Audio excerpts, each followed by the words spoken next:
أشهد أن لا إله إلا الله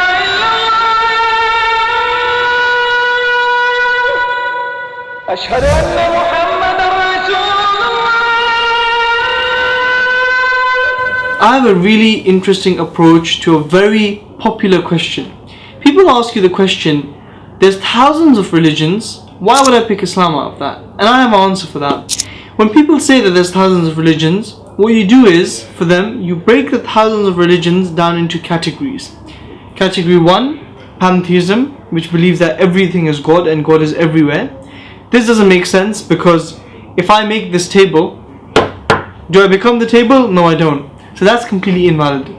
But there's pantheism. The second category is polytheism, and then there's monotheism. Polytheism, we know there can't be many gods. For example, like Hinduism, we know that can't be true because if there was more than one gods, they would argue with each other on how they want the world to happen and where they want the sun to come out from and how they would create the world. And it says in the Quran, and if there were more than one god, there would be destruction. لو كان فيهما آلهة إلا الله لفسدتا فسبحان الله رب العرش عما يصفون. And this is why when you watch Greek mythology in movies, you always see these gods fighting against each other. So that was the second category, polytheism. And the third one is monotheism. This leaves us with three religions. Number 1, Judaism. Number 2, Christianity. And number 3, Islam. Judaism, we can't really say that we can follow that as a religion because you need to be born into it. You can't convert into a Jew.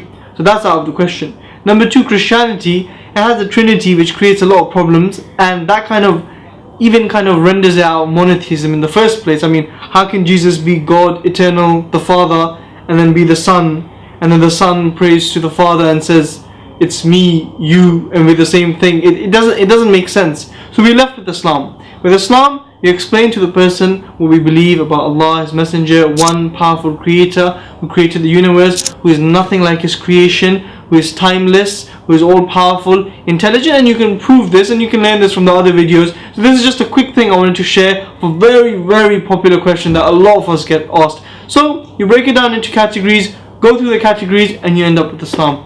Jazakallah khair. Assalamu alaikum. سبحان ربك رب العزة عما يصفون وسلام على المرسلين والحمد لله رب العالمين.